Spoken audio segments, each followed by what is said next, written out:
Hello, hi. This is Greg Muna, aka Master Moo, with another installment of Music is a Revelation, which is this ongoing conversation that we're having about music and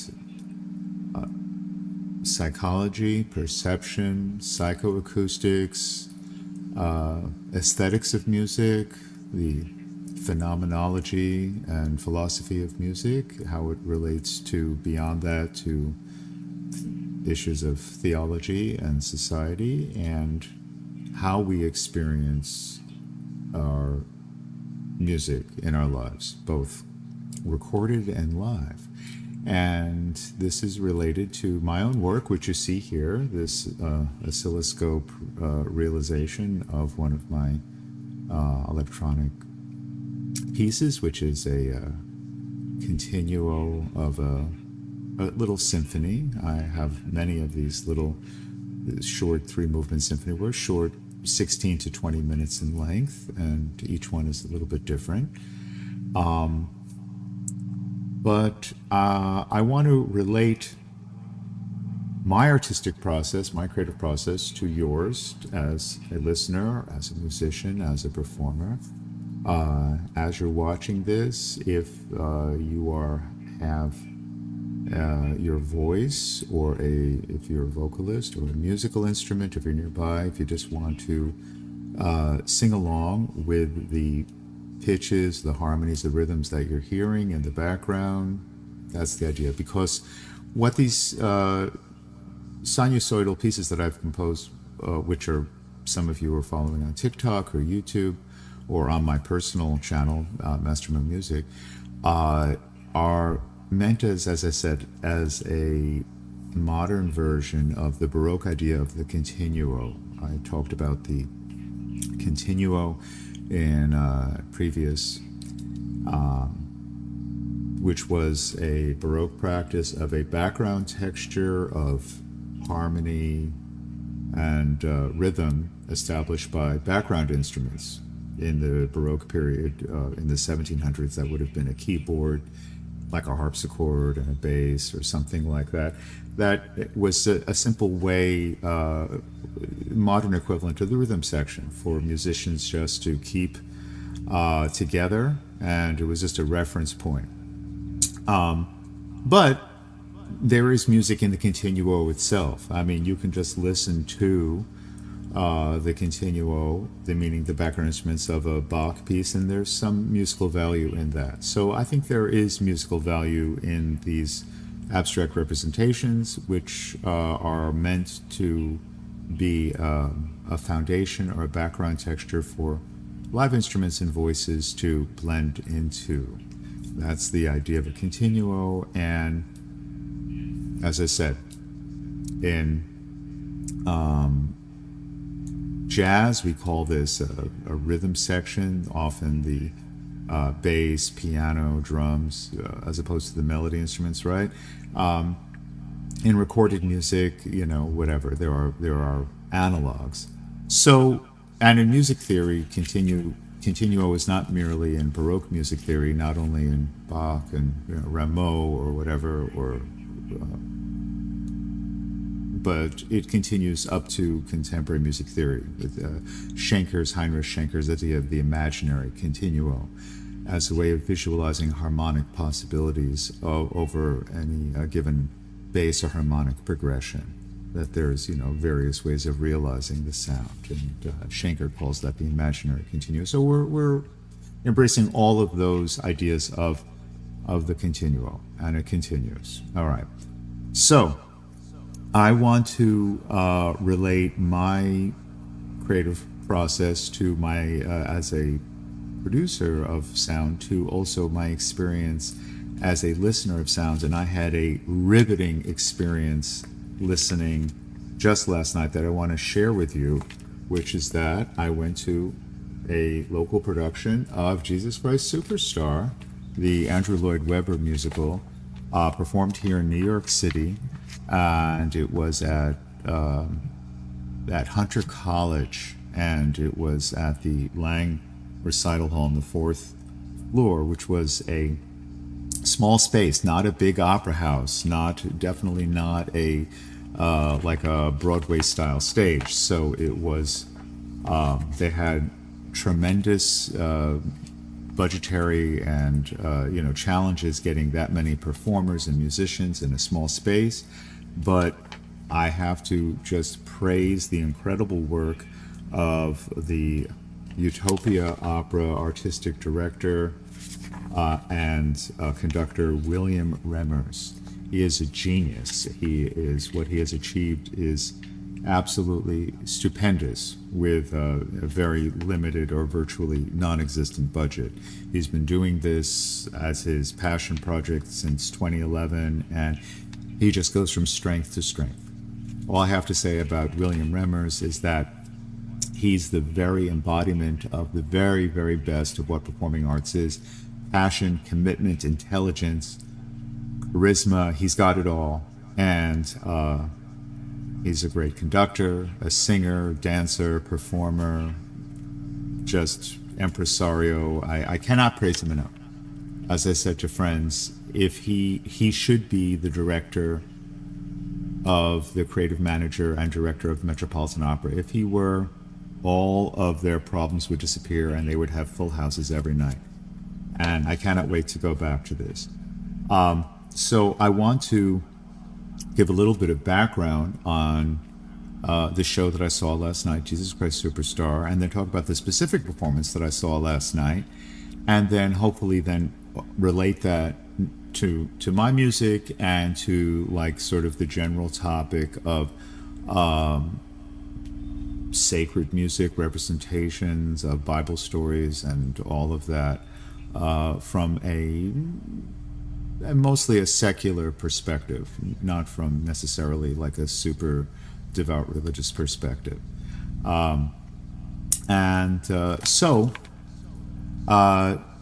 Jesus Christ Superstar was the first big success of Andrew Lloyd Webber, who you probably know from his other shows like Cats, Phantom of the Opera, and so on.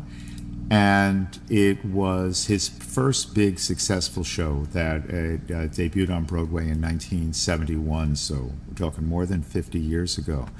And he collaborated at that time, his collaborator, both Andrew Lloyd Webber is great, is still alive, and so is his lyricist for Jesus Christ Superstar, Tim Rice, and they've done great work over 50 years now. It's really amazing. And it tells the Bible story of the last days of Jesus from a perspective that was contemporary at the time it was made, which was late 60s, early 70s.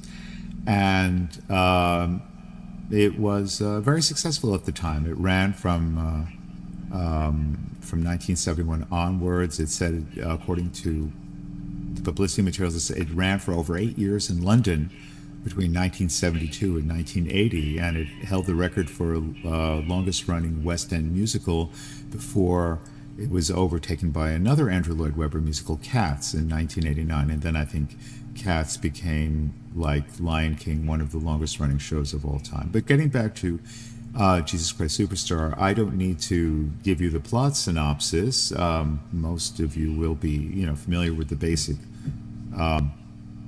Bible story. It focuses somewhat controversially more on the internal struggles of the Judas Iscariot, and who is definitely, yes, he is a betrayer, he's a villain, but he's not sort of the main villain of the piece. I guess the main villains would be the high priests who, are plotting the downfall in that sense. Caiaphas and Annas and, various other conspirators. The Pontius Pilate is also a somewhat ambiguous character, and, and so on. The characters are all textured, and I mean, it is from a somewhat secular perspective, and I guess that could be controversial as a result. It has one great song after another, and some of which were radio hits at the time. I don't know. Heaven on Their Minds, Everything's All Right, I Don't Know How to Love Him. These were all, these Jesus Christ Superstar, the title song, these all actually made it to top 40 radio. Yeah.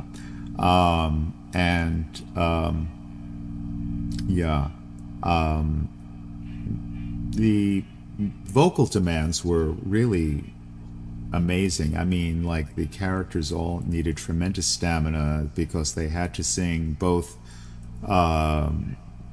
in a musical theater way, but also sometimes with operatic intensity, but also sometimes with real rock and roll, like, you know, full out rock and roll screaming heavy metal at the top of their ranges. And I have to say that everyone did a great job.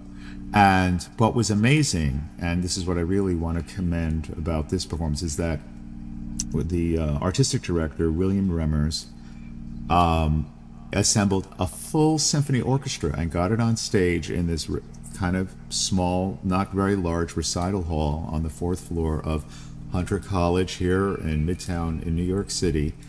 And he, with a fairly complicated mic setup for the soloists, which was complicated because he was also playing electric guitar, and there was another electric guitarist, amplified keyboards, so it was very really challenging for the sound people to keep the voices at the right level in the mix and not get, you know, walls of feedback, and keep the monitors going. Everyone deserves tremendous praise. Once again, it was a perfect night in the theater, the best night I've had in years and years and years.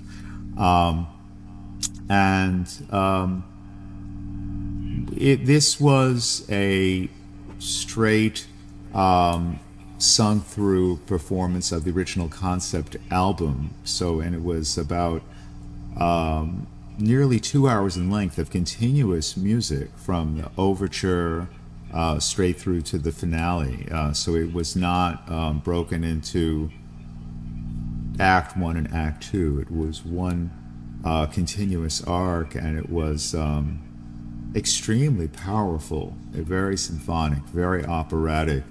It was really an amazing achievement. That's all I have to say.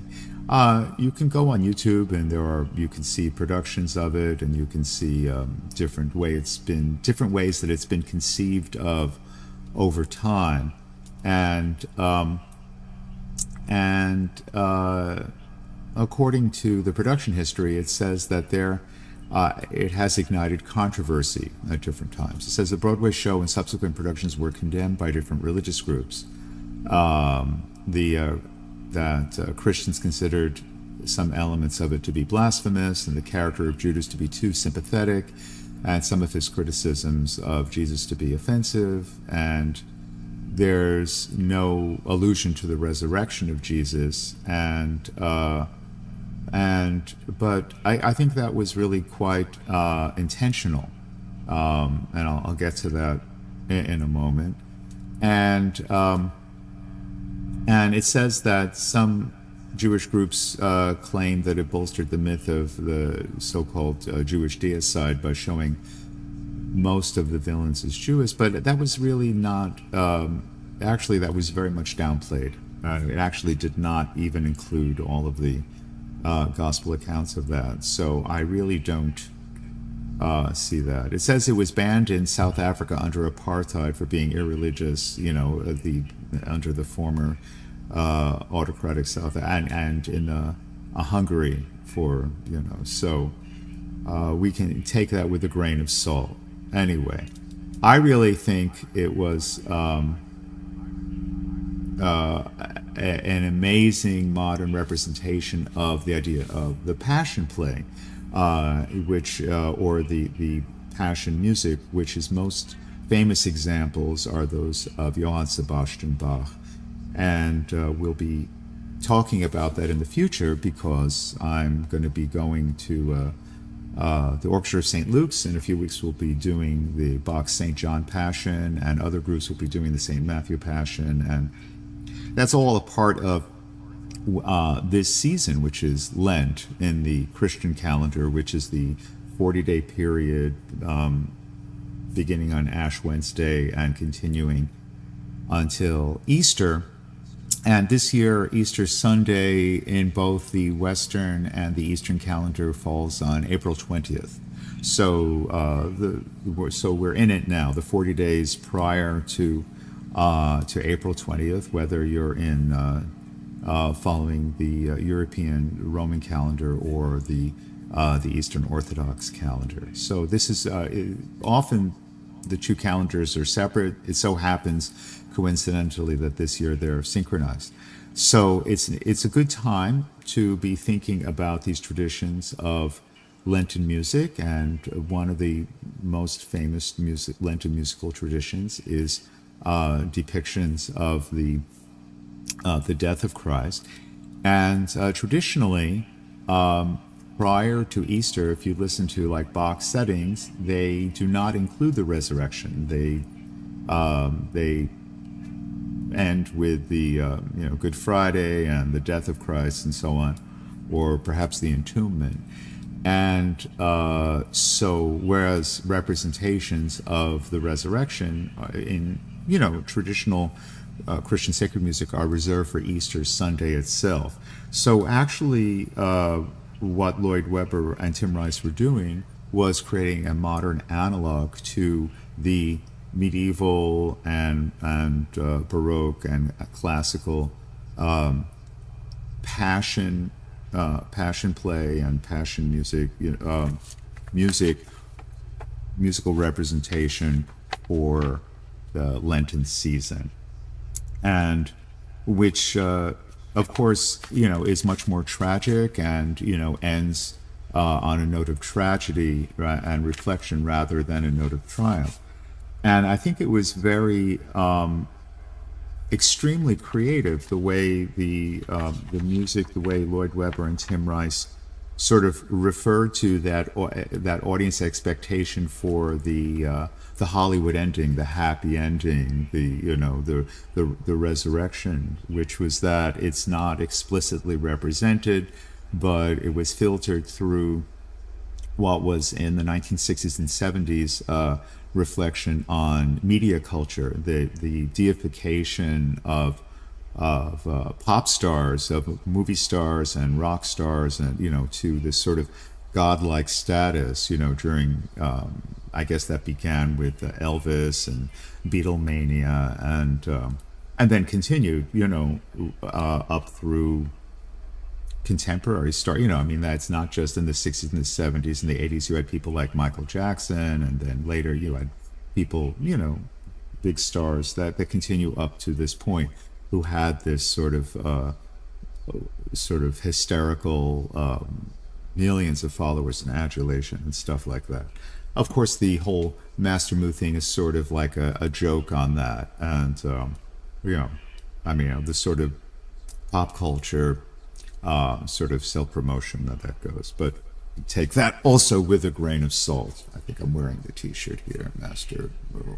Okay, and that only refers to my Master of Music, the fact that I, the degree that I completed under David Del Tredici at City College, and I talked about that in my previous episode about my great relationship with my mentor, who is now deceased, David Del Tredici, and how he directed my movement through the master's program there at City College, which is also an excellent program here in New York. In other words, when we use the word master of music, we're referring simply to someone who has achieved a certain level of skill, who has practiced it, who maintains that level of skill, and who is an accomplished artisan at a certain level, like a master carpenter, a master baker, master florist, a master so on. It's being used as a term of recognition of artisanal achievement, and a musician is an artisan of sound, just as a great chef is an artisan of food.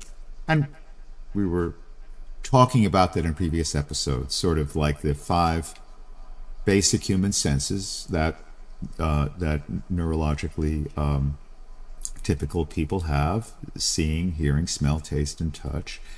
And how what we're focusing on in this series of talks is, of course, sound. Sound is one of the five of senses. And of course, it's impossible to separate the senses from the rest of our totality of our faculties as a human being. But we're bringing attention primarily to the senses, and how we experience our sense perceptions. In philosophy, it's called phenomenology, right?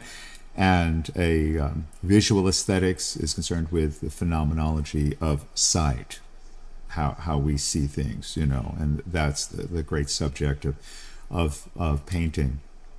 And we said that it's also true for the sensation of taste, that a great chef is an artisan with the sensations of taste and the successions of taste.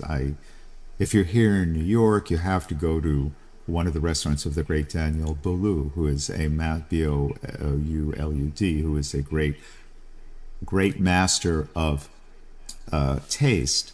And his food isn't just not about making you full. That's a secondary thing.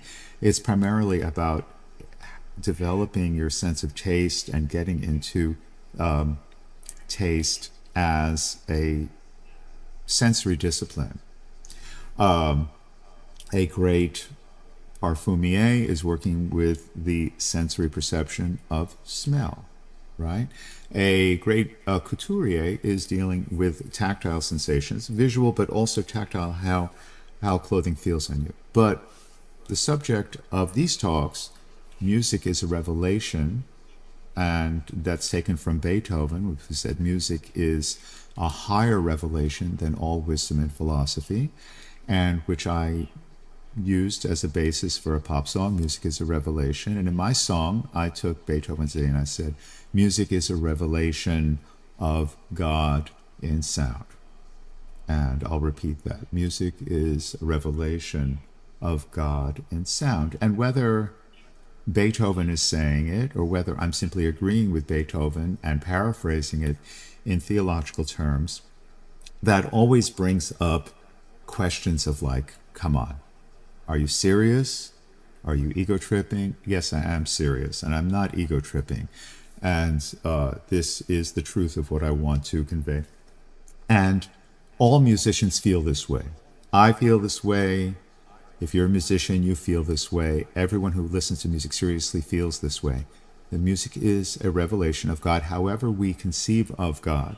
And if we don't want to use the G word, which makes sense because I never wanted to use it until fairly recently, we can simply say the totality of cosmic information, the totality of all of the information in the universe, which is interconnected and which is self-referential and which is recursive, and that relates to, and we know that because we experience it as perception, because we are able to perceive sound and recognize it as sound. In other words, there's an external phenomena of variations in air pressure, but we can recognize it. And what makes us able to recognize it? The fact that it has repeated patterns, that it has cyclic patterns. And those cyclic patterns we experience as pitch, as sound, and also as regular rhythm. And everything that we recognize as music is related to a cyclic repetition pattern, which is recognizable, which is intuitively perceivable through our ears, from our outer ears that take in air oscillations of air pressure, and which are translated in our middle and inner ears to stimulations of our auditory nerves, which then into our brains create a representation of harmony, melody, pitch, all of the elements of music that we perceive, counterpoint, everything.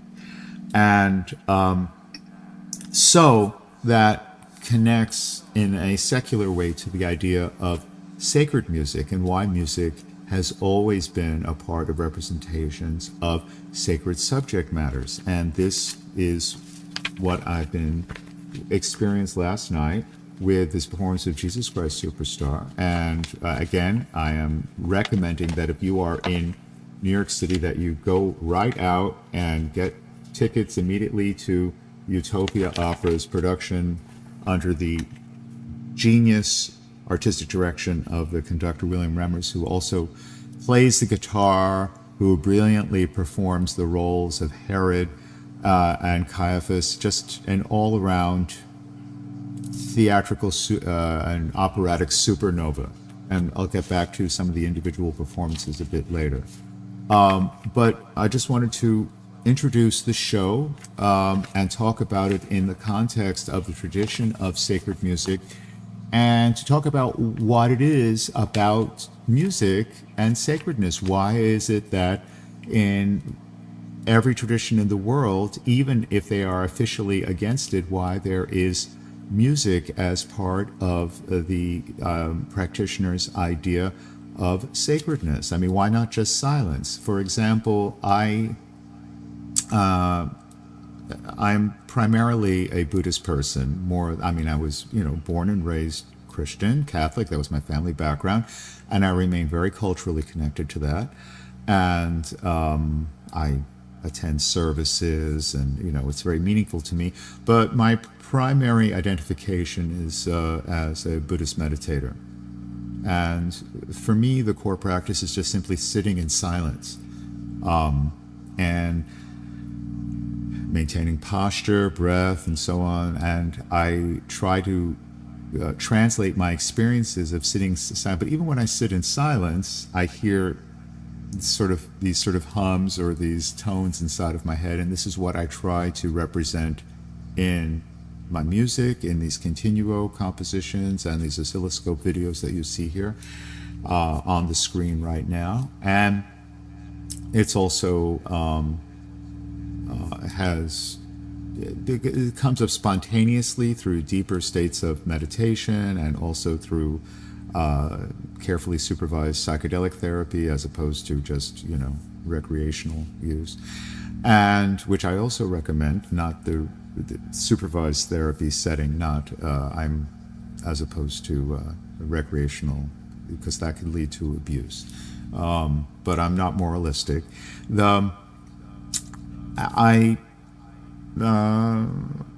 Sitting in silence is great, and I've done it one way or another most of my whole life. I mean, when I was in high school, there was a Quaker school across the park. We shared a park with them, and they had an open chapel, and we would just go in there and just sit, and you just sit in a pew in silence, and it was just sitting and waiting and experiencing the divine in silence. And that is the greatest thing.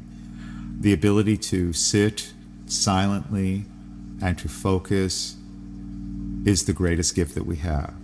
And when you go to a real concert, like at Carnegie Hall, and you have 2,000 to 3,000 people sitting in complete silence, focusing completely on the sound of a great orchestra, like the New York Philharmonic or Vienna Philharmonic, or the Cleveland Orchestra, the Philadelphia, these great orchestras, or just a great soloist like, Mitsuko Uchida or, Junglan Lim or anyone, or, Yuju Wang. It's a great experience. It's thrilling to be in a community of attention. And this is what we're trying to create here. Actually, we're trying to develop our sonic attention skills, and we're trying to create a community of attention, you and me and anyone who is listening. And and so this is, and that's the great thing about going to live performances. So I had a thrilling live performance experience last night of as I said, of this great achievement, Jesus Christ Superstar, which to me is an incredible achievement. I think, Andrew Lloyd Webber grew up listening to the evolution of rock music during the 60s. He listened to the incredible experiments of the Beatles and probably the other great, the way they started incorporating things outside of just rock and roll, not just, guitars and harmony, but symphonic sounds and, techniques of modernism and modern music. I think he was listening to the expansion of studio technique in groups like the Beach Boys and great producers like Phil Ramone and so on.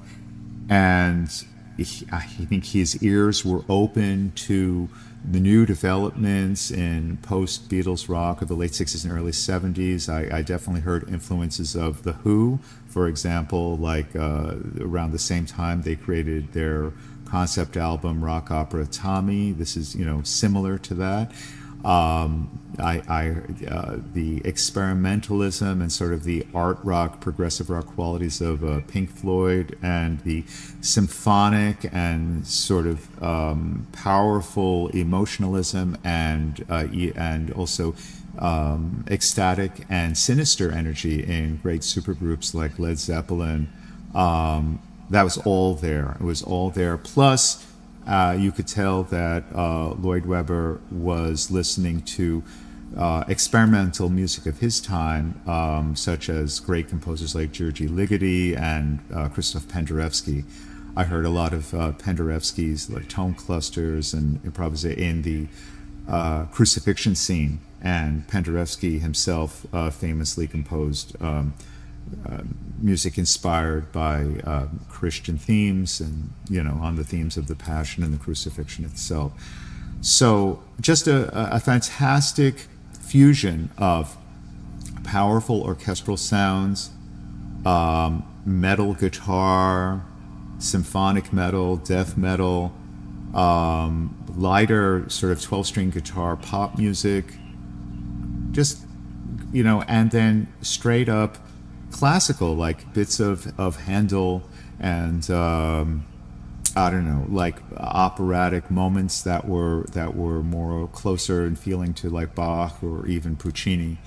An amazing youthful masterpiece. He's went on to perhaps greater commercial successes, but and I've enjoyed his other shows, Andrew Lloyd Webber shows, very much. I enjoyed Phantom of the Opera and Cats. Those are, all wonderful shows. But, Evita is something, maybe many people consider that to be his greatest show. But I really think this Jesus Christ Superstar is his great breakthrough and his greatest masterpiece. I don't think he has ever equaled or surpassed the level of genius that he manifested in this great work. So all honor to the great Andrew Lloyd Webber and his great lyricist and book writer Tim Rice, both are artistic talents at the highest level.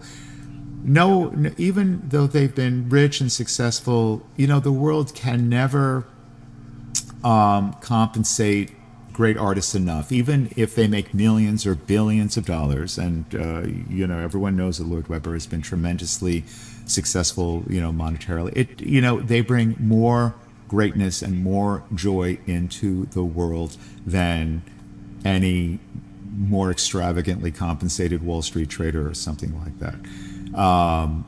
As I said in my previous episode when I was talking about the issues of enlightened patronage as shown in the film The Brutalist, when someone has the gift of access to great capital, the moral obligation of that is direct patronage, which is different from simply paying taxes or giving a tax write-off to a charitable institution, or making being an art collector. That's just protecting your assets by transferring them into like a transferable form, such as paintings or something like that, and that's just relying on someone else's taste. But a patron, this is the great heroic person of wealth who is not simply protecting his capital, but risking it by collaborating, by trusting his taste, working with a living artist, and bringing something new into life. So I am calling out to anyone who's watching this who is a musician to be a patron. If you love art, if you believe what I believe, what we believe, that music is a revelation of God in sound, and that art, all of the arts, are a revelation of God through the senses, not through the drives. We're not talking about libido here. We're not talking about the erotic or the aggressive or the fanatic drives, right? We're talking about simply sense perceptions. And we're not talking about abstract thinking. We're not talking about semantic or symbolic logic or words, right? And we're not talking even about narratized, internalized emotional states of being, but we're talking about perception as perception, non-dual perception. Hearing sound, being completely with the sound, and not separating your experience of listening into the listener and the listened. You know, that you are not making any distinction from sound inside or outside. The sound that comes into you, the sound that you're perceiving, is just one unitary perception, and it is not separated into subject and object. That is the sacredness of sound. And when you have a great work, and Jesus Christ Superstar is a great work, you stay totally on the edge of it for however long it lasts. I was captivated every single second last night, from the first moment of the overture to the last note of the finale. I didn't space out at any time. And believe me, I space out very easily. I mean, I've been, diagnosed with, various types of attention deficits and anxiety and this. I don't need to talk about my clinical history. Everyone has their issues that they work with. I try to address my personal deficits through sitting meditation and through diet, through exercise, as we all do. I'm no different from anyone else. And everyone has their own personal struggles to attain stabilized senses of attention, especially now that we have all of these things, such as social media, constantly trying to steal our attention.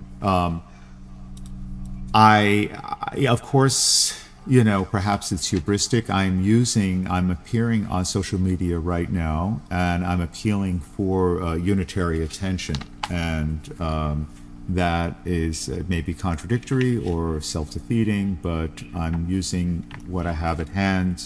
I don't have any other sort of large institutional support. So I'm speaking directly to you as peers, as fellow creative artists, as musicians who I am collaborating with, as appreciative listeners, who can simply support me with the gift of attention or with like a modest monetary contribution. I'm also speaking to patrons. I'm also speaking to people whose unique gifts and skills allow them, through their business skills and so on, to have access to major capital, because this is what is necessary. I talked about patronage and last time about, we use the example from the movie The Brutalist, the fictional character of Laszlo Toth, the architect and his patron, and I gave real life examples of patronage.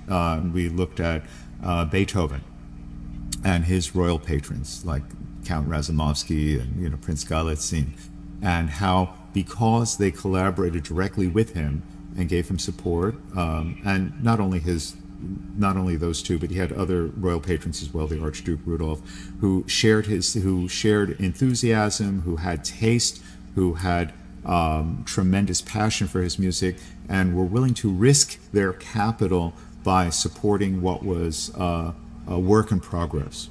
In other words, they weren't simply using what was already established as pre-approved taste, because Beethoven was controversial in his time. There were plenty of people who thought that his music was junk and who thought it was just so much noise or just eccentricity.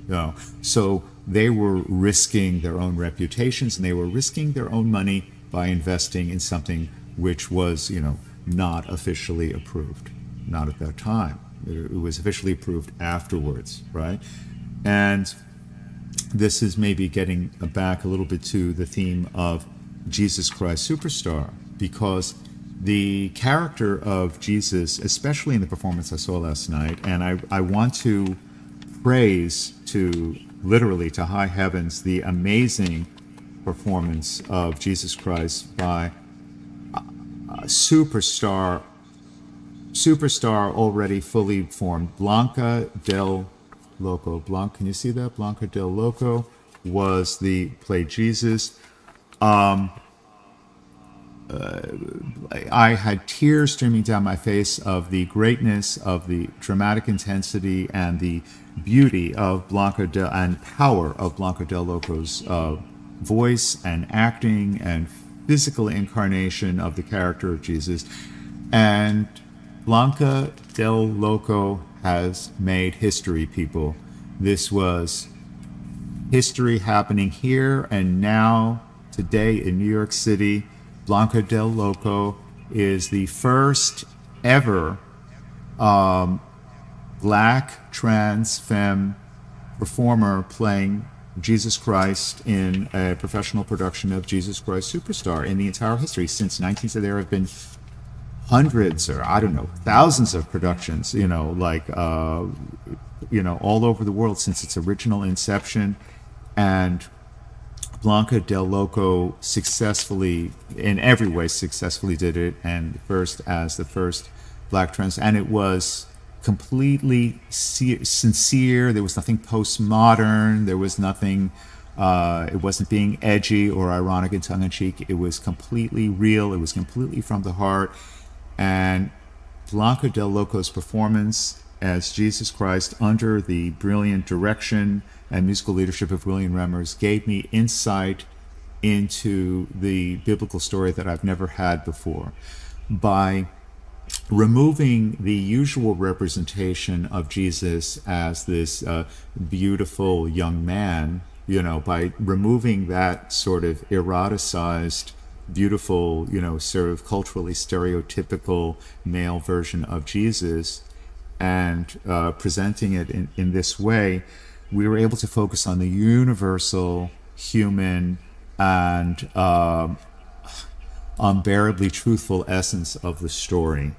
And the representation, the dramatic representation that I got from this performance and from Blanca del Loco as the character of Jesus Christ, put me in touch, and I was absolutely reduced to a weeping puddle of tears. It was this single unbearable truth that a commitment to your calling means sacrificing everything. And what is your calling? Your calling is what only you uniquely can do. That you have a unique set of sets and skills that do not exist anywhere else in the universe.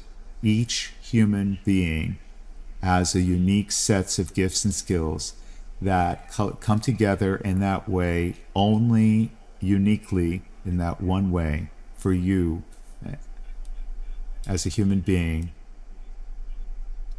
And it is your moral duty, which we all fall short of, but it's my moral duty and your moral duty to develop that, to have faith in that, of that grace of God, those gifts, and to have faith, persistence to develop that to its highest possible godlike level.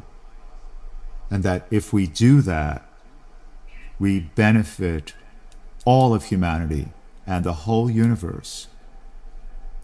But when you commit to that, you must sacrifice everything.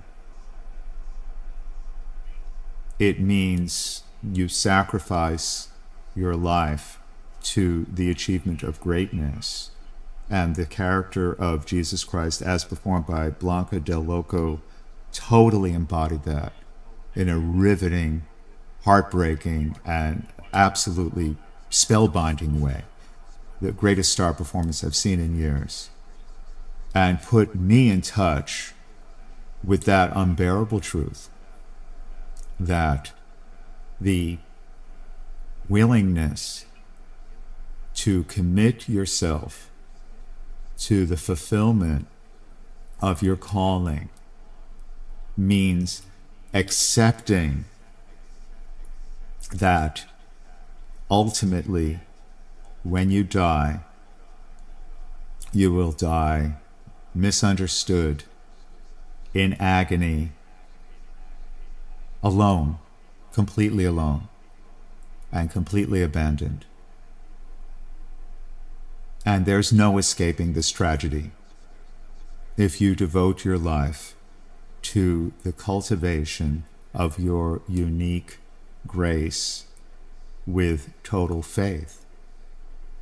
The character of Christ as represented in the show, and this is why it's controversial, I think people react negatively to it because it's just completely truthful, is misunderstood by the apostles, misunderstood by everyone, misunderstood by the crowds, and is ultimately left to die completely alone and faces death, faces the crucifixion, faces the cross in a state of complete solitude and complete despair.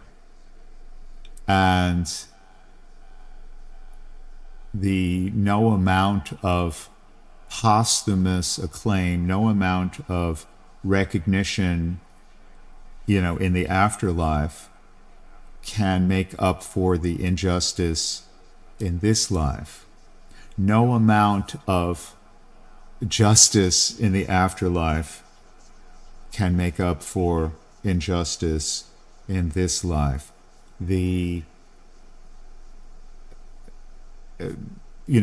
Posthumous afterlife recognition, that's just setting the record straight.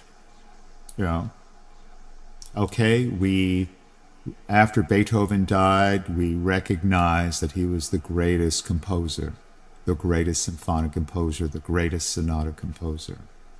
After Bach died, we recognized that he was the greatest contrapuntist of all time, and so on. After Mozart died, we realized that he was the supreme master of classical forms. After Schubert, we talked about Schubert and Anti-Musik. After Schubert died, many years after Schubert died, even when I was a kid, people still did not fully respect Schubert as the sort of the highest level of genius. He was still considered to be kind of just a songwriter, not a great musician, right? Incredible. So that sometimes it takes years and years, generations and generations. So that's a measure of justice. That's a measure of setting the record straight. But it's still not justice, because artists who are working every day of their lives to bring beauty and joy to the world need recognition now in this life.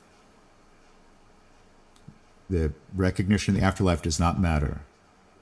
Everyone needs, who is working and devoting and giving their blood and giving their guts to make the world a better place, you need to communicate your love to them. I need to communicate my love to them. So I'm trying to do this right now. I'm trying to pay it forward. I'm trying to communicate my love to the entire creative team who brought this miracle performance of Jesus Christ Superstar. And I'm trying to publicize it right now. I'm trying to use my channel to publicize other artists, to say that this is something you should, if you are right now, today is Sunday, March 16th, 2025, go out this afternoon, and if you can't get tickets for this afternoon, go to next Friday, Saturday, or Sunday, next weekend's your last chance, I think through the 23rd.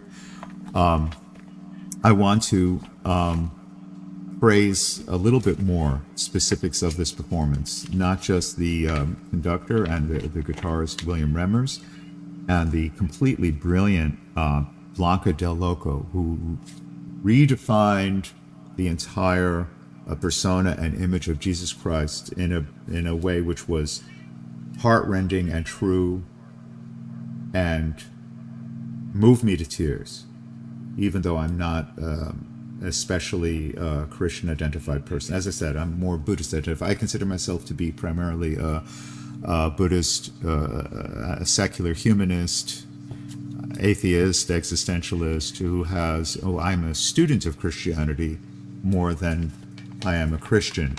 But nevertheless, the Christian Gospels, the text, the tradition, and the liturgical calendar and the liturgy and the Eucharist are all deeply meaningful to me. And I, it's Sunday. I'll be going to church today, although, in my own way. And whether you do or not, of course, that's just up to you. I find it valuable. I find it valuable, even as an atheistic or non-believer. I have a copy of the Bible, King James Version, near my bed, and in the middle of the night, insomnia, I read it, and it helps me. It helps me to focus my mind in a positive way. And anyway, other great people in the cast. I have to praise the Judas Iscariot, who played last night, Devin White, and I assume female identified. The Judas, the male, the usual male protagonists were played by non-male identified performers.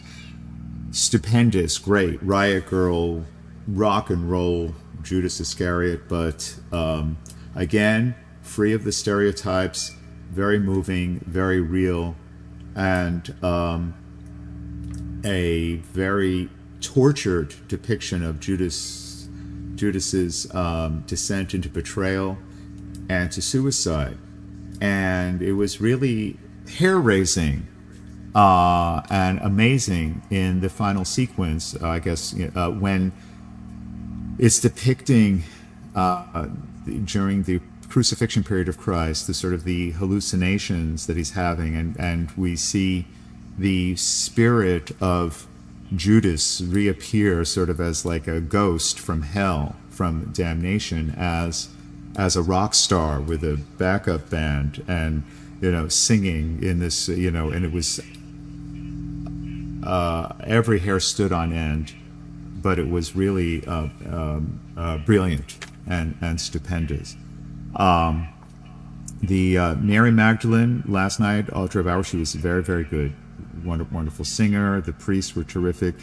As I mentioned, William Remmers last night performed not only the Herod, but also Caiaphas, the high priest, and so he sang in two totally different registers.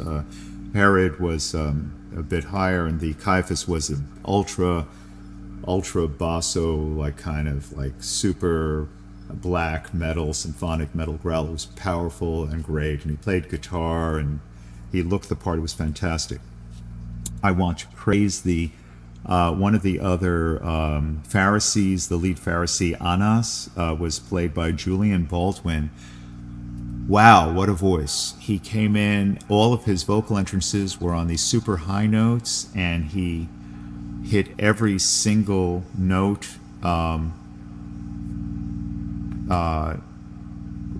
just perfectly. And anyway, and then Pontius Pilate was sung last night by Marieka de Coker, great operatic voice, terrific. I think this guy Julian Baldwin is a future Helton tenor, and I think Marieka de Coker, she had all of her high note. Everyone, they were like, they had several highly play skill sets, operatic singing, musical theater, rock and roll, and just theatrical charisma, stage presence. It was all great all together. And every one of the ensemble was terrific. So I cannot praise that highly enough. I think I'm going to continue in future episodes with the idea of what is sacred music and what how this relates to the idea of the sacred calendar. This is the Christian sacred calendar, and it's Lent in both the Christian and in the Eastern Orthodox calendars, and it's also Ramadan. It's the holy month of Ramadan, so it's a month of fasting. So for billions of people throughout the world. So how do we bring our sense of sacredness to the passage of time, in the sense of the year, that in the 365 days of the year that we move through these cycles of time in a way which connects us positively to ourselves and to each other and to our planet and to the cosmos? How do these cyclic patterns, just like the cyclic patterns of sound, of rhythm, harmony, rhythm and so on, connect us to ourselves and to each other and to the cosmos? And I think we'll see this in the music of Bach, who is absolutely a revelation of God in sound, who is the fifth evangelist. Okay, anyway, if you're listening, please listen with headphones. The binaural beats and the continual compositions work best with headphones. But if you're just improvising in the background, then play it on some sort of slightly separated speakers so that you can then relate to the pitches discreetly with your musical instrument or with your voice. Okay, I think that's it for now. I thank you for your attention. Attention is love. So, my love to you, and